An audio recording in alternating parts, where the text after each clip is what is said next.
మనం చేసిన మంచి పనులు ప్రజలకు మనమే వివరించుకోవాలి. నాకంటూ ప్రత్యేకమైన సైన్యం లేదు, ప్రత్యేకమైన వ్యవస్థ లేదు. నా వ్యవస్థని మీరు, ఆ వ్యవస్థలో మీరే సభ్యులు.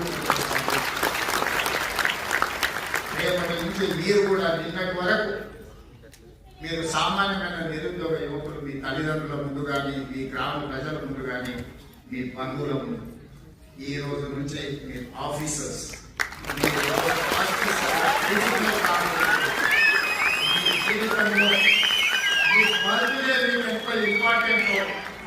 మీ జీవితంలో ఈ రోజు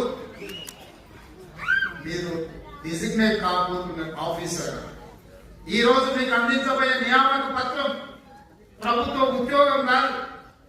ఇదొక భావోద్వేగం. ఈ భావోద్వేగం తెలంగాణ పునర్నిర్మాణ భవిష్యత్తును 2047 తెలంగాణ రైజింగ్ విజన్ డాక్యుమెంట్ మీరు